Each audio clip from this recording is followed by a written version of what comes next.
Selamat pagi, salam sejahtera bagi kita semua. Perkenalkan, nama saya Kinanti Laras dari Sekolah Cikal Surabaya. Pada kesempatan ini, saya akan mempresentasikan penelitian saya yang berjudul Peran Agama dan Hukum sebagai Kontrol Perilaku Masyarakat. Di negara Indonesia, kita memiliki dua fondasi utama yang kuat, yaitu agama dan hukum.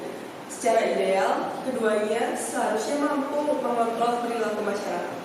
Namun, idealita ini seringkali bertabrakan dengan realita. Terdapat banyak paradoks bahwa maraknya kasus intoleransi dan kekerasan seperti perusakan rumah doa di Padang dan penutupan paksa masjid di Sinta. Hal ini membawa saya pada dua pertanyaan penelitian bahwa bagaimana sesungguhnya peran agama dan hukum dalam mengontrol masyarakat, dan di antara keduanya, mana yang lebih mendominasi. Untuk menjawab pertanyaan penelitian tersebut, penelitian ini bertujuan untuk menganalisis dan membandingkan cara kerja agama dan hukum, serta mengkaji kapasitas dan efektivitas keduanya sebagai alat kontrol sosial. Saya memulai penelitian ini dengan dua hipotesis.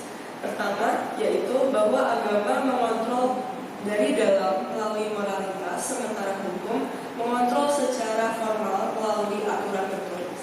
Kemudian hipotesis kedua, bahwa keduanya, agama dan hukum, memiliki kekuatan yang setara dalam mengelola perilaku masyarakat.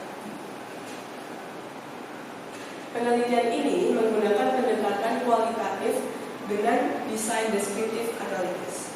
Data yang saya gunakan adalah data sekunder yang dikumpulkan melalui systematic literature review dan arsip berita kredibel terhadap 8 kasus intoleransi signifikan di Indonesia. Data tersebut kemudian dianalisis menggunakan metode analisis data dari Miles and Moore. Setelah menganalisis ke-8 kasus tersebut, saya menemukan 3 pola kegagalan sistem kontrol yang terjadi secara konsisten. Pola pertama yaitu adanya kegagalan hukum, bahwa dalam kasus GKI Yasmin dan Gereja HKBP, kita melihat bagaimana hukum yang seharusnya melindungi justru menjadi alat diskriminasi saat supremasi hukum dikalahkan oleh tekanan massa. Pola kedua yaitu adanya penyalahgunaan agama. Dalam kasus kekerasan di Cipelsik dan pengusiran komunitas Syiah, bahwa teologi bisa menjadi justifikasi kekerasan, bahwa batasan moral agama untuk tidak menyakiti sesama manusia itu menjadi kabur yang dimana menyimpang ajaran agama. Kemudian pola ketiga terdapat aksi vigilantisme massa. Dalam kasus pembakaran vihara di Tanjung Balai dan juga kasus pembubaran ibadah di Sabuga, bahwa massa mengambil alih peran negara, hukum negara, dan bertindak sebagai polisi moral di ruang publik, dan itu mengisi kekosongan yang ditinggalkan oleh aparat hukum yang lemah. Berdasarkan temuan-temuan tersebut, kesimpulannya jelas bahwa kedua hipotesis saya ditolak.